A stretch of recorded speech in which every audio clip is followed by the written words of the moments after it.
ॐ ॐ सदाशिवसमारम्भाम् शङ्कराचार्यमध्यमाम् सदाशिवसमारम्भाम् अस्मदाचार्यपर्यन्ताम् अस्मदाचार्यपर्यन्तां वन्दे वन्दे गुरुपरम्पराम् गुरुपरम्पराम् गुरुपरम्पराम् ॐ सहना ॐ सहना भवतु भवतु सहनौ सहनौ सहनौ भुनक्तु भुनक्तु भुनक्तु सह सह वीर्यम् वीर्यं करवावहै वीर्यं करवावहै करवावहै तेजस्विनावधीतमस्तु तेजस्विनावधीतमस्तु मा मा विद्विषावहै विद्विषावहै ॐ ॐ शान्ति शान्ति शान्ति शान्ति शान्तिः शान्तिः हरि ओम् हरिः हरि ओम् ओम् Om Tat Sat, Om Namah Shivaya. Good morning, everybody.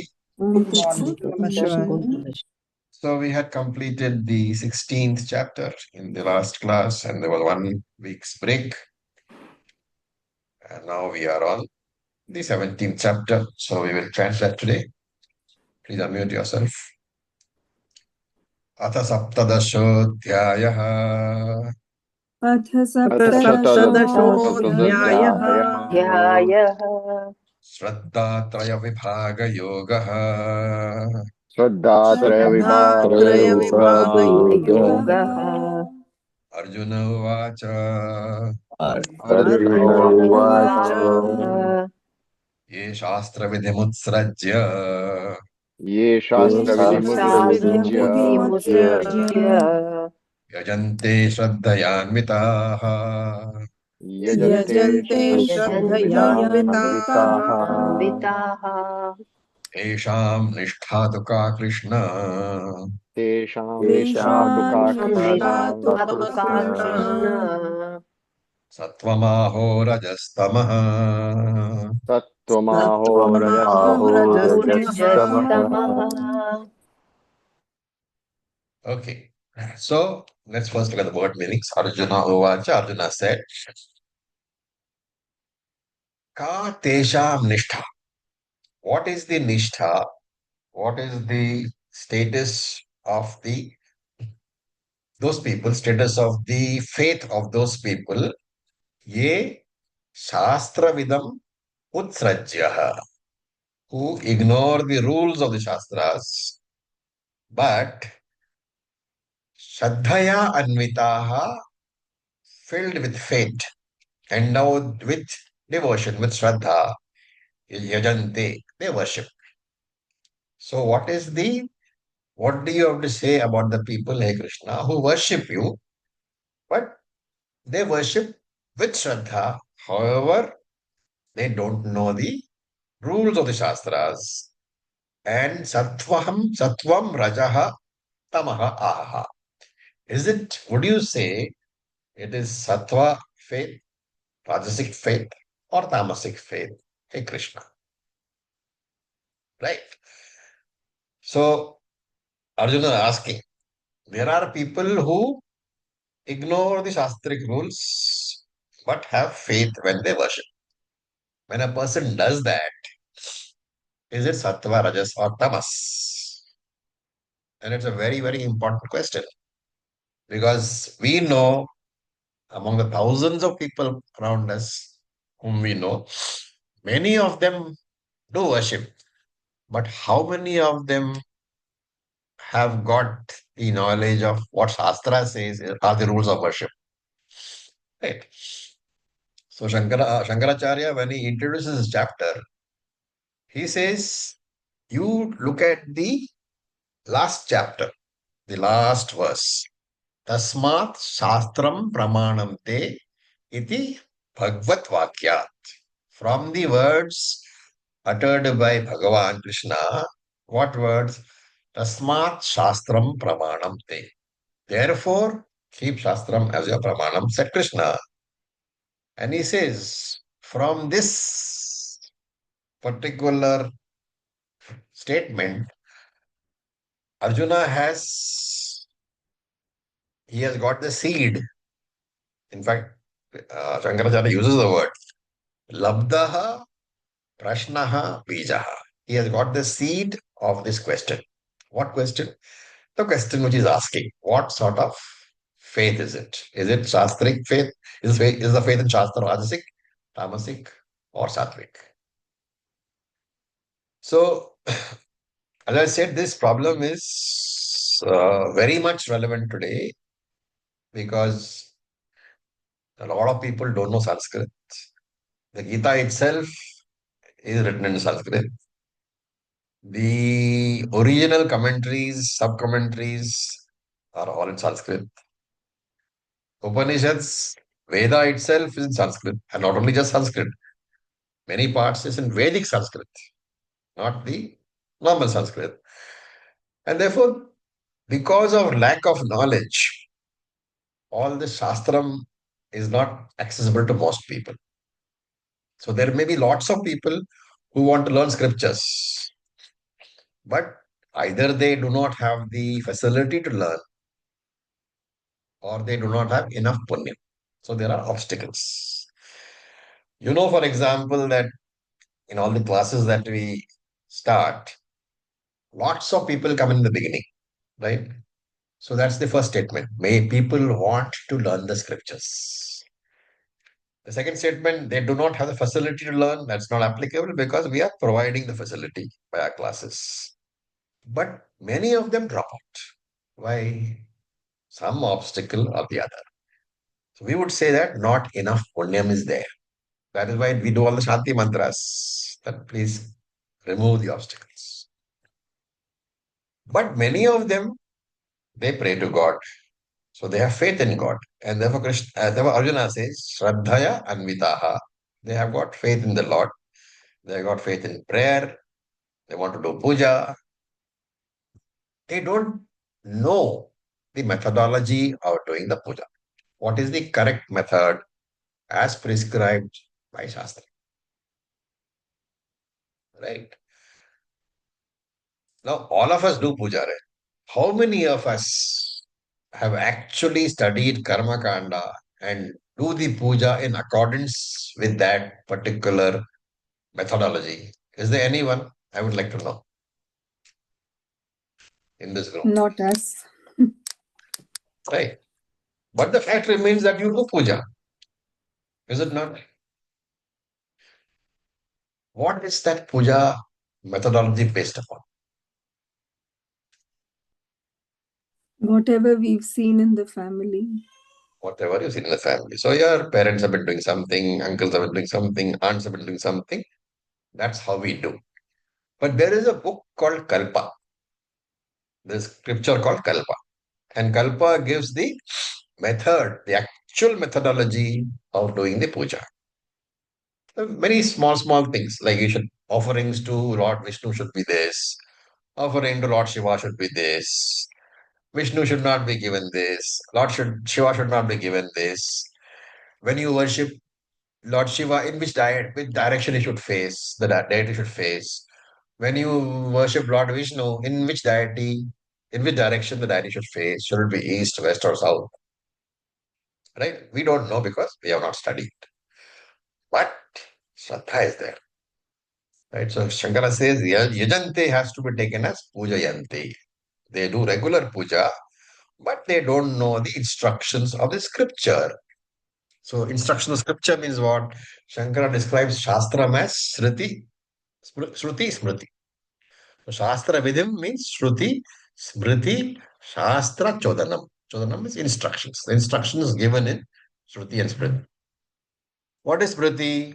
Any scripture apart from Veda will be Smriti only. So Itihasa, Purana, Agama, all this is Smriti. In fact, Prakarana Granthas is also Smriti. For that matter, the Yoga Shastra is also Smriti. Sankhya Yoga also Smriti. So they don't know the instructions. So I sit in front of the deity, crossing my legs, and if my back is paining, I will sit with one leg on top of the other or on a chair. So where should I sit? Should I sit on the left of the deity and offer things to the right? Should I sit on the right of the deity, offer things to the left? How do I offer? Right? I do only what I have learned by seeing other people and I'm imitating them. I may have gone to the temple and I may have seen the priest doing something, or I may have learned from my parents. So I am doing my imitation. I don't know the rules. Therefore, utsrajya. Right? You can't say they are ignoring the rules. Because they don't know. Because if there were no rules at all, like all of us first go, we have a bath, we light a lamp. So that's why we call it a puja or a yajna, right? So it's not that we don't know that some amount of ritualistic rules are there, but what they are, we don't know. So we do whatever best we know. So Utsrajya, I should be taken as they don't meticulously comply with the rules because you don't know the rules. But what is the redeeming factor? Sadhaya anvitaha, they have faith. And Shraddhaya means what? Astika buddhaya, with faith in the Shastra. He is a Astika. He believes in Shastram as Pramana. Right? So when, for example, Shastram says that you do puja and certain amount of punyam will come. Or Shastram says you do these prohibited actions and papam will come. If you believe those statements, that is Astika Buddhi, faith in the Shastram as Pramanam, because there is no other way of knowing what gives Punyam and what gives Shastram. Okay. The point here is what? That he has faith in the Shastram, but he has no knowledge of the do's and don'ts or the Vidhi Nisheda. So naturally, there will be some violation. And there is a nice term here. It's called Jnana Purvaka Vidhityagaha. You are sacrificing the Vidhi because there is no Jnana. Violation of the rules because you don't know the rules. And having said that, Arjuna says, Tesham Nishtaka. How will you classify them, O Krishna? Sattvam, Rajas, Tamas. Is that faith which they are demonstrating by doing the puja? Is it Sattvikam, Rajasikam, or Tamasikam? So, the question is, if a person violates Shastram without knowing the rules, okay, if a person violates the rules of the Shastram without knowing the rules, the first question is, can such a person be said to have faith in Shastra? Why does this question arise? Well, Arjuna is saying that he doesn't know the rules, but he has faith. The first question is, can you have faith without knowing the rules of the Shastra? And Shankara examines this question. When you say, I am ignorant of the Shastric rules, what is meant by ignorance of Shastra? And Shankara says, he is ignorant of the various specifications of the Shastram in respect of the rituals. Now remember here, Shastram doesn't necessarily mean only Veda. It can be Shruti, it can be Smriti, it can be Veda, Upanishad, Puranas, Itihasas, anything, right? So he is ignorant of the various stipulations in respect of certain rituals which are given in this Shastra. Then how does he do puja? Shankara says, because he has seen elders in the family doing puja or the pujari in the temple doing puja. The source of puja knowledge is third party, observation of others, not Shastra. He has not been taught. But he has Shraddha in Devatas. And therefore, here Shankara adds a very important note. He says, therefore, in this chapter, in this Arjuna's question, the reference is not to people who deliberately refuse to follow Vidhi after knowing them. Okay, it's an important idea. This Arjuna's question does not refer to people who deliberately do not follow the rules, even though they know the rules. It is reference to people who are violating Shastram because of ignorance of the Vidi. Why this distinction? Because you have to think, how do you classify people who know the rules but violate them?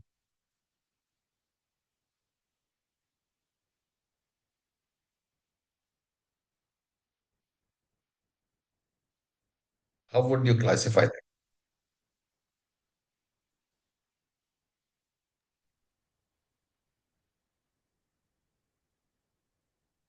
Normally violators of the rule. Because Yeah, but if that's right. But here, remember that you are talking about people who have Shraddha. So when you say that I know the rules but I will violate them, do I have Shraddha or not in scriptures? The violation of rules itself is That indicative means I know the rule. lack of Shraddha. Yes. Because I do not, and remember, Shraddha means what? Shraddha means that I accept Shruti as Pramana. I accept Shruti and Smriti as Pramana. And therefore, if I know that Shruti and Smriti are saying that you should follow these rules in the performance of this puja, and I still violate them, then I am Ashraddha category, right? I am a Astika or Nastika. I do not have faith in the Pramanam of Shruti or Smriti, right? So the argument here is that he is doing puja anyway, but he does not follow the rules because he does not know it. Had he been aware of the rules, he would have definitely followed the rules. And therefore, such a person has to be taken as a person with Shraddha. All the arguments are implied in Arjuna's question. Tesham nishtakaha. What is their Shraddha? How would you classify Shraddha? Arjuna has taken it for granted that this person does not know the rules, but accepts Shruti Smriti as Pramanam, and his violation is inadvertent. And therefore, Tesham Nishtakaha. How do you classify it? Sattvam, Rajas, or Tamas? Okay. Now, if somebody asked you that, is this person's faith Sattvic, Rajasic, or Tamasic? How many words would you require to answer that question?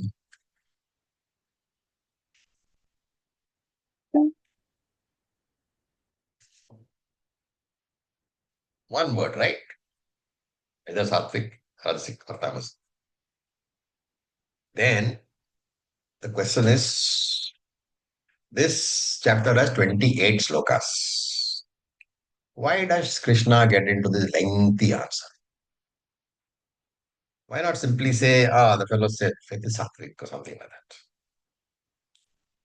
So Shankara writes a long explanation. What does he say? He says, I am Prashnaha, this question, Samanya Vishayaha, on a general topic, cannot be answered. A question on a general topic cannot be answered na apravibhajya iti, without bifurcation of the question into its component parts. I'm saying, I'm giving you this because I have noticed that in all Mananam questions, this rule is never followed by all. Every answer to a Mananam question comes up in simply line or two words. You cannot do that. A Mananam question is a question on a general topic, and therefore you have to follow Shankara's rule. Prativachanam, the answer, Pravivajya iti. You have to bifurcate. You have to bifurcate into component parts. Then only can you answer. Which means what? Arjuna has not understood that Shraddha has to be bifurcated into three parts. He has understood that the question is a general topic, Shraddha, but he has to make a classification, and then only it can be answered. So let's examine that point of view. Where does Shraddha reside?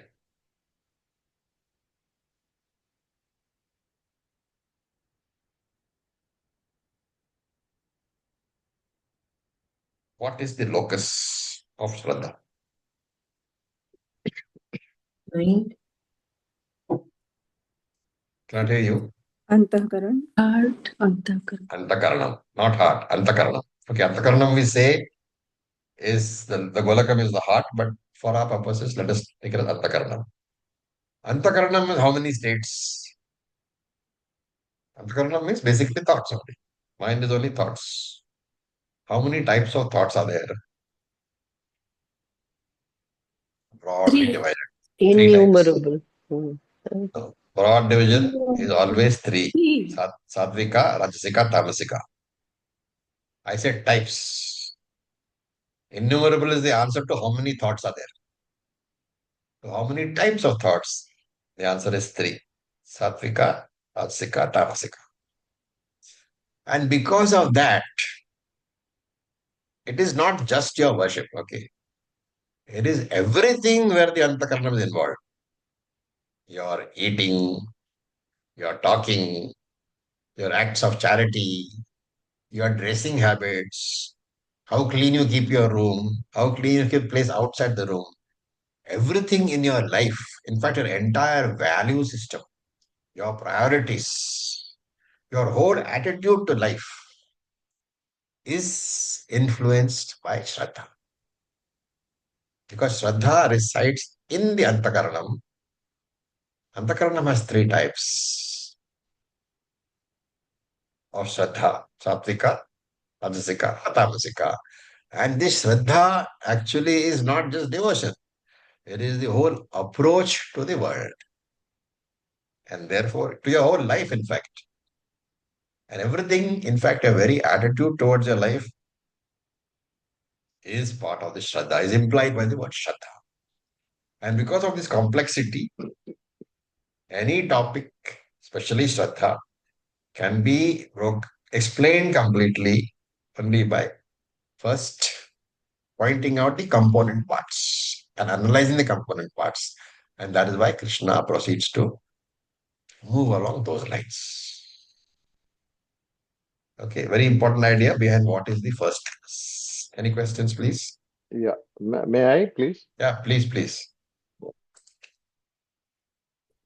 It is possible that the question that I'm going to ask may have been covered in the earlier adhyayas that you would have explained, but since I'm a late joiner, this question is coming from me. So others can pardon me for such a question if it is already covered.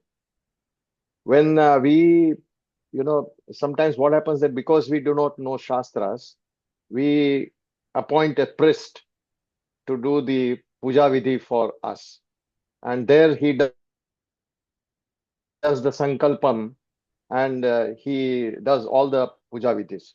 Now, if knowing Shastra, we have faith in him that he knows the Shastras and therefore he will be perfect in his approach to the vidhi that he is likely to follow. And if he commits the mistake, then his mistakes will result in punyam or papam. Very good question. So, the insurance company appointed you as the boss. Okay, you made a mistake. Who takes the fall?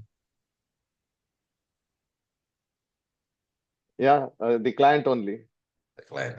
So remember, this pujari whom you appointed is your agent. The in law, the principal is bound fully by the actions of the agent. So the punyam and papam, both arising out of the pujari's actions, accrue to only you. Good question. Okay, thank you. But All right. Acharyaji, Yeah. Manmohanji, the same problem remains with your mic. We cannot hear you. personally, okay, Acharyaji. All right. Now we can hear you. Go, say something. I was saying that okay, the Punyam and Papam will come to the one who appointed the Pujari, but at the same time, Pujari will also have Papam or Punnam. At least Papam, I believe, because he is not doing his job perfectly, which he or she was supposed to do. Uh, uh, uh, is it correct understanding? That could be because the Pujari should have done his job properly, and not doing the job properly will give you Pratyavaya Papa. That is different. But it doesn't really impinge on our discussions here. But then, Okay. then does it also mean that it is better not to appoint a Yes. pujari if we are not 100% sure about the qualitative part of it? Then do the puja Yes, because if he makes a mistake, then you get. ourselves Yeah, without knowing the vidhis. yeah. In fact, Okay. if you most of the pujaris, what they chant, do you understand at all? And when any puja, I barely pick out, and then I know that okay, this is from this Upanishad, this is from that Upanishad. But does he know what he's saying? I doubt. If you want to test it out, you can go to the local temple, and when the prince and the chap is chanting, after the chant is over, ask him what it means. He won't be able to tell you. Most of them. I'm not saying all like that. There are some who are very much competent, of course. Acharya can something be added here? Just quick. For example, if I want to get a pujari for an inauguration of a new house, and now the pujari's knowledge, I'm not aware. Now he's doing the puja, but for me, we are doing it for Ishwar Arpan Bhavna and mainly for Chitta Shuddhi. Now, whatever happens on the material stance is secondary. But if you're doing for Chitta Shuddhi, then it won't impact you anyway, right? No, it won't impact. That's correct. Thank you, Acharya. Okay, now we go to the second uh, mantra. We will chant second. Sri Bhagavan Uvacha श्रीभगवानुवाच भगवानुवाच Bhagavan Trivida Bhavati Shraddha Trivida bhavati त्रिविधा त्रिविधा भवति भवति shraddha श्रद्धा श्रद्धा Dehinam Sa Swabhavaja Dehinam sa देहिनां सा देहिनां swabhavaja स्वभावजा स्वभावजा Satviki Rajasi Chaiva. Satviki सात्विकी सात्विकी rajasi राजसी राजसी चैव chaiva चैव Tamasi Cheti Tam Shranu. tamasi तामसी तामसी cheti चेति चेति tam तां तां शृणु शृणु So the Lord answers, Sri Bhagavan Uvacha, Dehinam, for the persons who possess a body, which is all of us, Shraddha Trivida Bhavati Iti. Shraddha can be classified into three. What is it? Satvaki, Rajasi, and Tamasi. And Sa Swabhavaja. Swabhava is here, in this case, it's your own nature, intrinsic nature. Ja is born out of. Swabhavaja. Those three qualities are born out of your nature. And therefore, Shrunutam, you should listen to it from what I am telling you. Hear about it. In this, we have to understand that what is the purpose of this kind of analysis? Shraddha analysis means what? Why analyze into these three? So Shastra is saying that generally there is an objective for every discussion. What is the objective for this discussion? Any action which Shastra prescribes will finally have a sattvic angle to it. Therefore, Shastra says that I am guiding you towards getting a predominance of sattva in your life. Right? But the question is that everybody doesn't know the scriptures. Shastra says you follow what I tell you in Karma Kanda here. and you will generally be moving towards sattva predominance.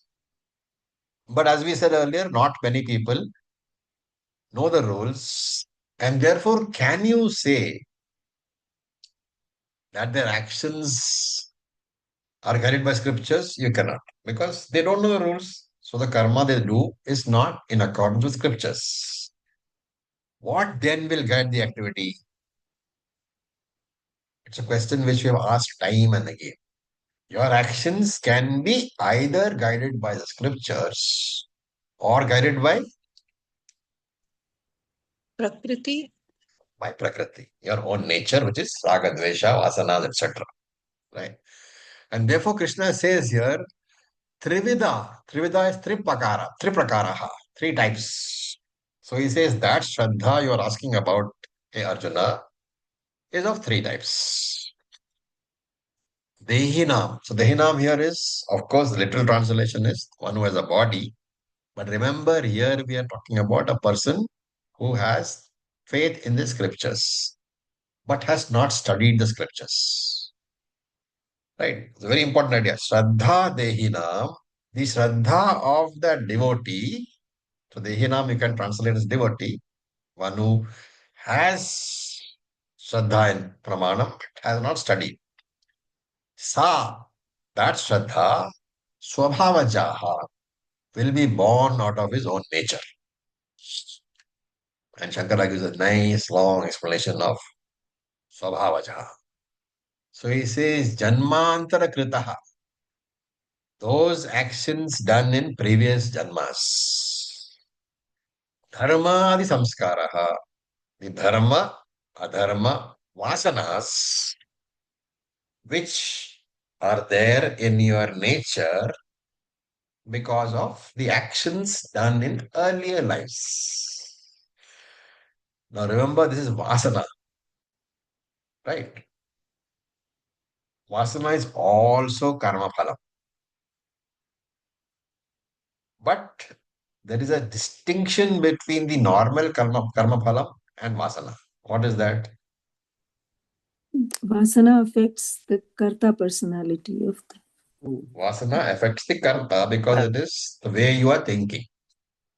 And normal karma phalam affects you as a bhokta. So here you are talking about the vasanas. Because of all the karma, dharma, adharma karma done in previous life, janmantaraha, done in earlier lives, your mind has got certain vasanas. Those vasanas will influence your own actions. Right? And that's very important. Janmantara kritha, which are due to your own actions in the previous lives. And Shankara adds a very nice little phrase. Marana kale abhivyaktaha. So this is a very important idea. We don't see it too often. These vasanas become manifest, which means get ready to give fruit, marana kale, at the time of the death of the body. What is it that we normally say?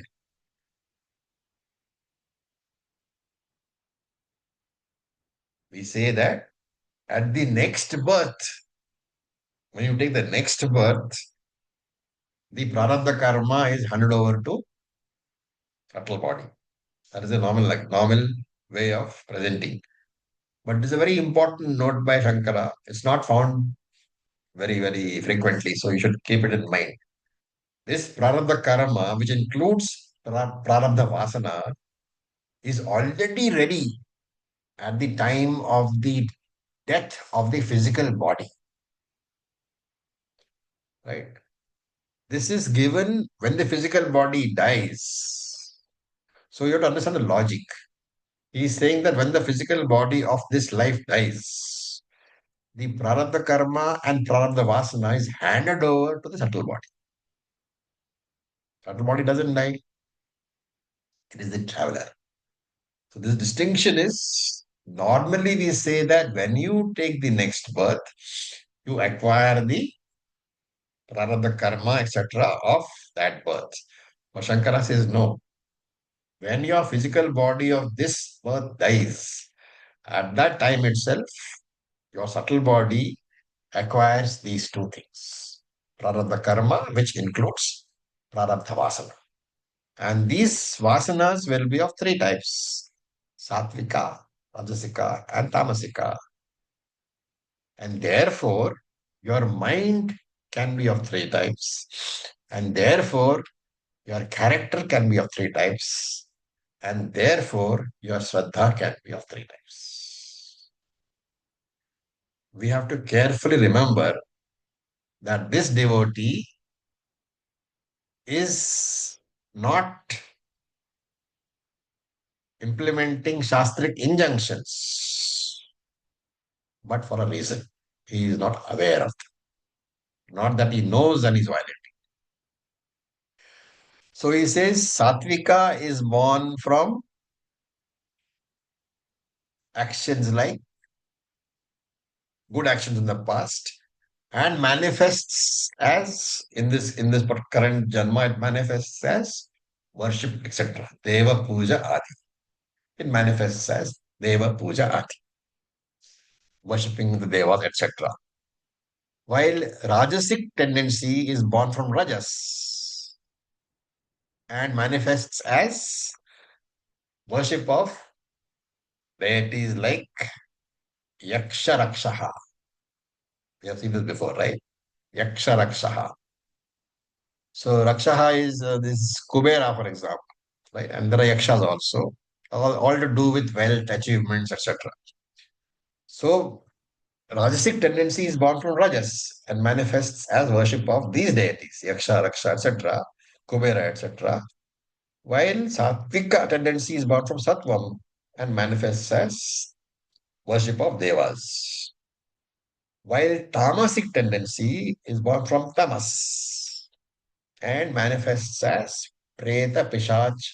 You know what they are, right? Tamasic deities, Preta, ghost. Pishach is type of a ghost, black magic, etc. And Tam Shunu, may you understand in these particular three ideas very carefully. Krishna is saying. Now we look at the third verse. We'll chant. Sattvan Rupa Sarvasya Sattvanurupa Rupa sarvasya sarvasya Shraddha Bhavati Bharata Shraddham Shraddha Bhavati bhavati Bhavati Bharata. bharata Bharata Shraddhamayoyam Purusha Shraddhamaya Shraddhamayoyam purushah Purushah Yo Yachhaddasa Eva Saha Yo Yo yo Yatyadasa Yat Eva yatyadasa Saha.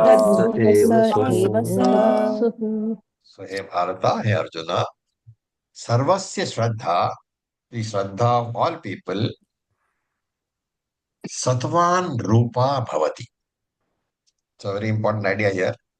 A Sattva here is not, in this particular sentence, Sattva does not mean Sattva Guna. The mind is also referred to as Sattva. Why? It It's originates from the from sattvic aspect. sattvic aspect of all It the originates from the Samashti Sattvic aspect. Okay, fine. So, Sarva Shraddha Sattva Anurupa Bhavati. Everybody's Shraddha is according to his own mind. And therefore, Arjuna, Ayam Purushaha Shraddha Mayaha. Remember, Mayaha means a product, a karyam. Therefore, Ayam Purushaha, a person, Shraddha Mayaha is a karyam, is a product of his own Shraddha. His Shraddha shapes what he is. All very important ideas. And Saha Eva Saha Yaha Yat Shraddha. Indeed, he really is only what his Shraddha is. Okay. So Sattvan Rupa, Shankara says, Vishishta Samskara Upeta Antakarana.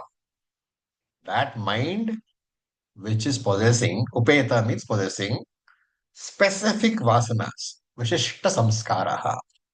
Vishishta Samskaraha Upetaha Antakaranam. Antakaranam which possesses certain specific vasanas. And I said, as I said earlier, that Sattvam means Antakaranam.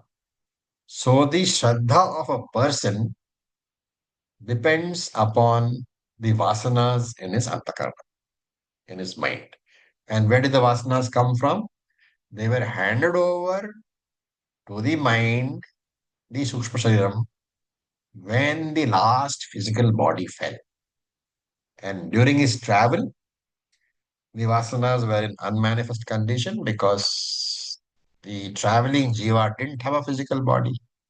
Without the physical body, the subtle body cannot do anything. Inert. In fact, subtle body cannot know anything also. And therefore, he arrived in the new Janma with all those vasanas intact. Right? Therefore, every child comes with Purva Vasana. We all say that parents contribute to his character, the home contributes to character, friends contribute to character. That is true. But every child comes with a very strong contributor, which is Purva Janma Vasana. And that is the only reason why a demon like Hiranyakashyap could have a son like Prahalada. And why a very huge devotee could have Ravana. What is the name of Ravana's father?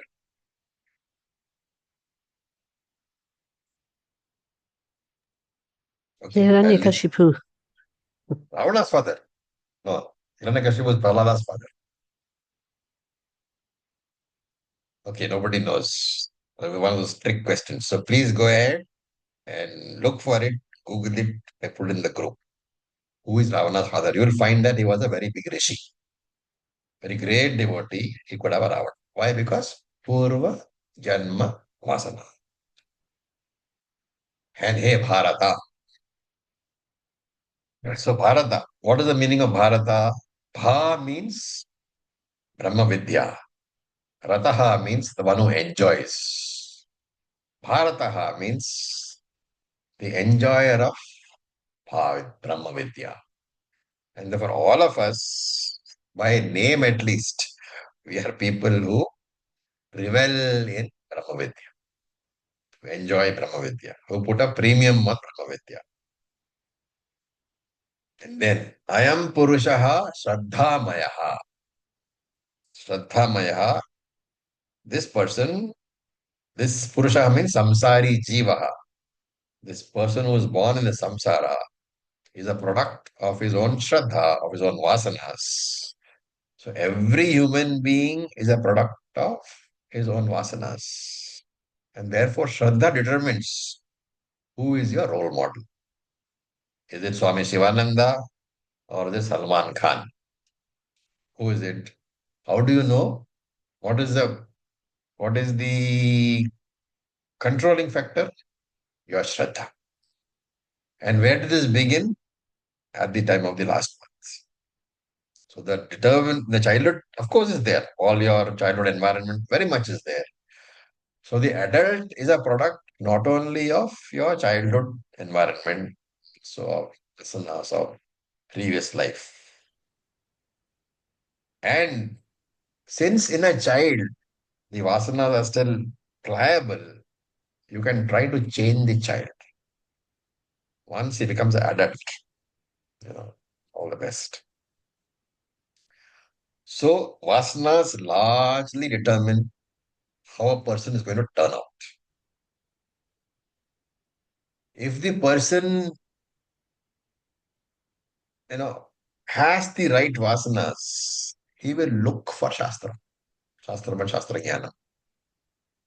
If he doesn't have the right vasanas, even if you dump him forcibly into a Vedanta class, you will find that he's like, the lotus leaf in water. The water doesn't touch him at all. That is why those of you who have been to TTCs, teacher training programs, it's very obvious if there are 70 people in a program, how many people come to you after a Vedanta? If you're a Vedanta teacher, let us say, how many people come to talk to you after the Vedanta class? Compare it to how many people come to talk to the asana teacher. It requires a lot of good vasanas to be able to want to acquire Shastra Jnana. Okay, so that's why we say that coming to Shastra requires Ishvara Anugraha, which means good Prarabdha Vasana. And people who, see, if you have good Prarabdha Vasana and you study the Shastram, your Vasana gets refined. But people who have never been exposed to Shastram, which is the truth today, because in schools they don't permit study of Shastra, right? There are no Shastric classes available in schools. And even if they are, you will find that the parents don't want the kids to attend that class. They would rather he attends a maths class or a science class. Not that I'm saying they are wrong, but the preference is let me do for my kid something which will give him benefit, which has the implied understanding that there is no benefit from a Shastram class. Okay. And that is why he says, Saha eva saha yaha yat shraddha. He will be exactly what his Shraddha is. He is nothing but his Shraddha. He will develop in accordance with his vasanas. So if you want a translation of Shraddha, you should never translate Shraddha as faith or devotion. That is a normal translation. But you should never do that. Because Shraddha is, of course, faith, but not limited to faith. Shraddha is, of course, devotion, but not limited to devotion. Shraddha is the expression of your whole, vision of life. So all of you got up in the morning and came for class, first the 6:30 class and now the 8 o'clock class. You had an option, remember? What was the option?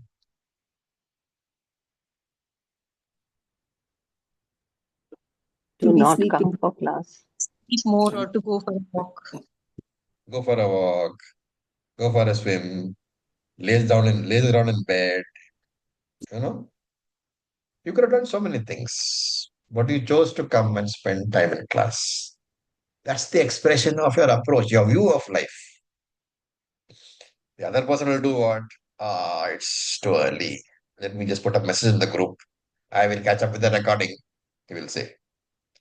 Oh, I'm not blaming anybody, okay, but I'm saying this is a possibility. And what happens, therefore, your priorities are always decided by your vasanas. So there's this English saying, watch your thoughts because they will get converted into your words.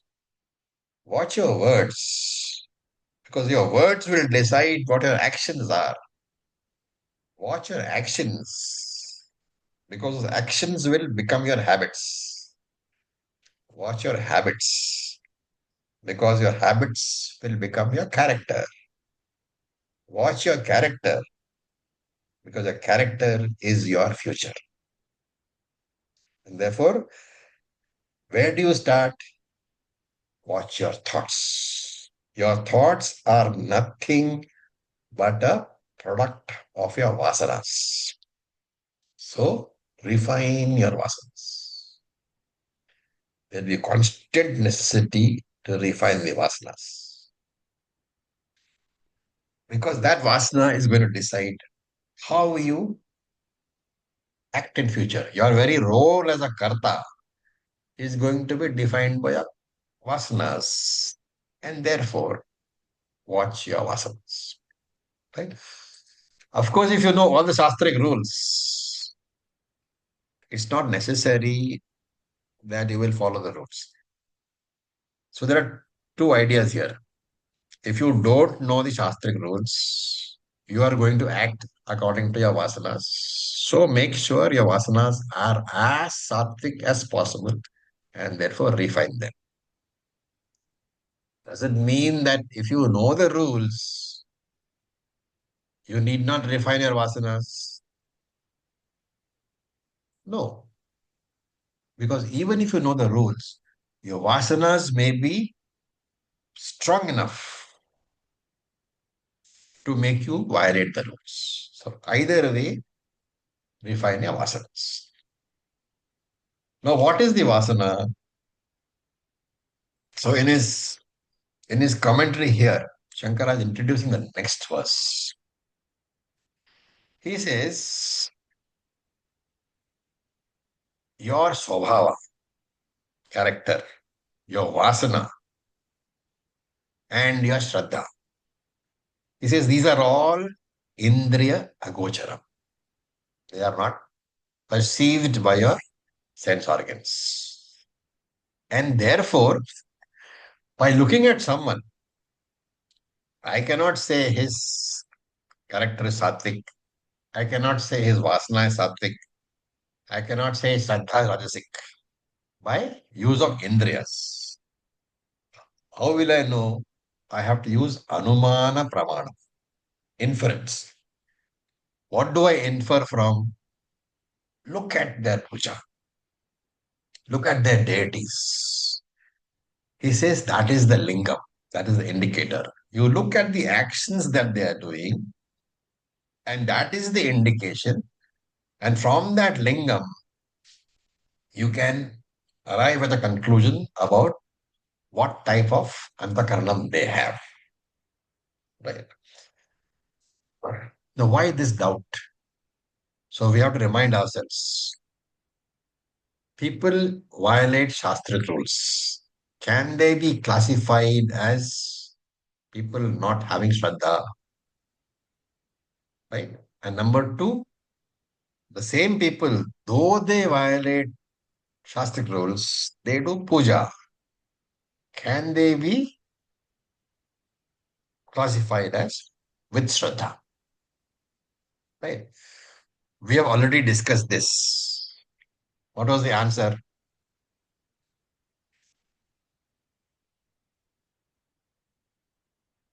It's a very logical flow. We discussed these two questions. We said that people can violate rules because they don't know the rules and they do puja. What is the overall classification? Because these two statements taken apart can lead to different classifications. If you take the statement, they violate Shastric rules. So do asuras, right? And therefore you can say they are having no Shraddha. But they also do puja. And therefore you can say they have Shraddha. When you combine these two statements, what is the final classification we did? Is it the intention that matters? Yes. So we said they have Shraddha. Right? The whole run up to this topic is that only. These people, they have Shraddha in Pramanam. They are not aware of the rules and therefore they are violating them. You cannot say they do not have Shraddha. They do have Shraddha. What is left? We have to classify that Shraddha into Sattva, Rajas, or Tamas. How do you classify? This classification is dependent upon the vasana. Vasanas are not indriya gocharam, cannot be perceived by the sense organs. And therefore we said you have to look at their actual worship, what they do, who they worship, how they worship, and then only can you arrive at the discussion of are they sattvic, rajasic, or tamasic shraddhavans. This is going to be the future discussion. This is why Krishna didn't give a one-line answer. Because he knows that all these arguments have to be gone into, and then only a proper understanding can be arrived at. So we should stop here for today because Acharyaji, Yeah. we need Yeah, to yeah. apply all this to our own selves and to find out instead of applying to others to infer or decide, because how is that going to help us? What is the point of applying to others? They are not going to listen to you anyway. Yes. Especially if it's your children, they will tell you, oh, shut up, mom, shut up, pop. Cool. The word is cool, right? Oh, cool it. Mohi Chill. Chill it, dad. Acharya, I have a question. Yeah. You said the prarabdha applies as soon as the body leaves at the time of death. So Yes. even in the eighth adhyay, it was the last moment of the death, the Yes. thoughts, that also applies, right, over there? I mean, the last thoughts. No. When we discussed the 8th Adhyaya, we said the last thought cannot be voluntary at all. Okay. And therefore, your whole life will No, influence what your last thought is going to be. I was thinking about that Bharat. It was a Puranic story, Bharat Rishi, Jad Bharat. I mean, earlier he was a Chakravarti Raja, then he became a devotee, ascetic, then he got into the deer. So, considering that, I was thinking. That is okay. But what is being pointed out, see, there is Arthavada everywhere, okay?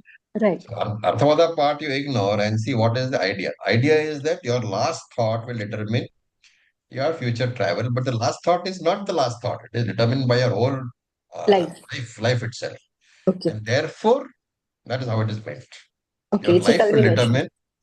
determine what your next journey. Right. Thank And you. that is what here specifically said. Prarabdha vasanas are carried forward.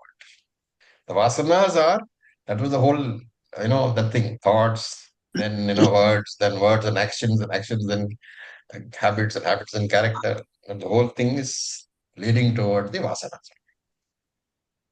Thank you, One, one question here. Yes, please. It was, I mean, when we were children, I used to hear that whenever the person is on a deathbed, the relatives will come to him or her and ask, what are your last wishes?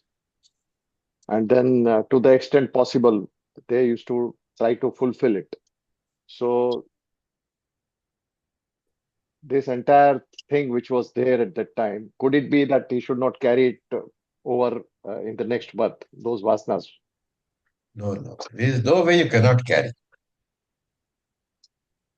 At least Rajasic, Tamasic, and the kind You of cannot this thing. carry. Your whole life has been spent in a particular framework. And that is going to influence, the vasanas have already been built up. So that's why this interpretation is a clearer interpretation than the last thought. Last thought, when you say, it leaves the possibility open that last minute somebody can come and chant Ram, Ram, Ram, Ram, Ram into my ear. You have seen that also happening, right? Yeah. People who die, some people do a bhajan over there all the time. Yeah. In the hope that is the last thought. It's all a misinterpretation. That is not the last thought. The last thought has already been decided by your life. Your life has created vasanas. Therefore, the vasana interpretation you should keep in mind. So it is the accumulation of the thoughts over a period of time which has formed our habits. And yes, and that will be carried forward. Okay. Thank you. From our elders, we used to hear, so that means it's just physical, that we came empty-handed and we go empty-handed. It's only physical empty hands. That means physical is basically you came into this life with nothing material. You are going out of this life with nothing material. It doesn't apply to you came with, if you're talking about vasanas, you came with vasanas, you're going with other vasanas. So they're talking only about the material world. And Acharya, classify, is it like a tamasic, or how do you classify atheists? Atheists don't believe in the classification, right? No, but if we have to understand their personality, as how do you, for us to? That's a very difficult question. See, you can have an atheist who's a wonderful person. Right? I know atheists, wonderful persons. Why do you call them atheists? Because they don't believe in the Veda. That doesn't mean that they are bad people. Some of them are actually do a lot more good than we do. They give charity. Yeah, very true, Acharya. right? And they do a lot of good work. A lot of atheists, they help others, old age homes, hospitals. Doesn't mean they're not bad people. I'm saying they don't know, so they're atheists. That's all. That atheism comes out of Purva Vasana. Some blockage is there towards, this life's Praman. But then the good they have done in this life, whether they believe it or not, Punya will be there. Right? Yes. You know that. It doesn't matter whether they believe or not. The law of karma operates. It's like the law of gravity, You can't say, I don't believe in gravity and jump off a building. You won't float. Hari Om Ravi ji. Yeah, Lida, yes, boliye. Actually, now vasanas are manifested when the body is, during the time of death, you said.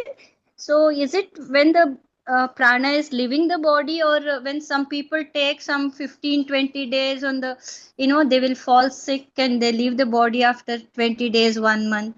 Is that is also prarabdha at the end of?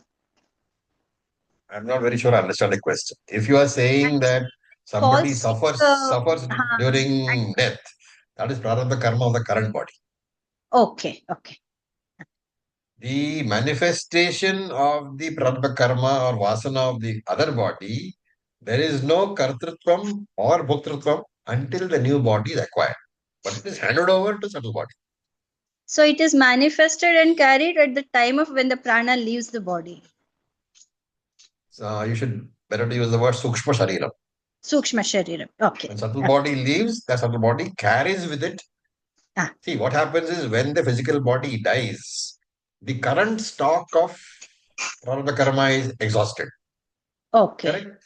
And therefore, there is the vessel which is physical, which is subtle body is empty. Okay. And therefore, as it is going, it is handed over to the new karma. Okay. The subtle body cannot remain without karma. Okay. The moment karma is gone, it means the physical body is done. Okay. Right? And the moment it's given new sukshma shariram, the new prarabdha karma, remember scripture says, we'll see this elsewhere in Chandogya, that at the moment of death, as a jiva, you hand over the physical body to Agni Devata. Agni Devata gives you a very subtle form of physical body, which is called a Jala Shariram. Okay. So that's a refinement on understanding that Sukshma Shariram travels alone. It doesn't. It travels with a very subtle form of Sthula Shariram, which is called Jala Shariram.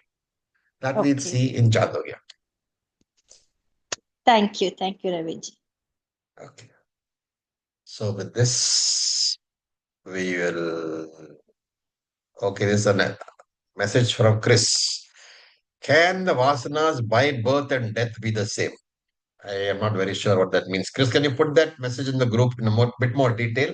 I will answer it. Om Purnapadaam Purnamidam Purnat Purnamudachyate Purnasya Purnamadaya Purnamevavashyate. Om Shanti Shanti Shanti. Om Tat Sat. Om Shivaya. Thank you for your patience. Thank you. Thank you.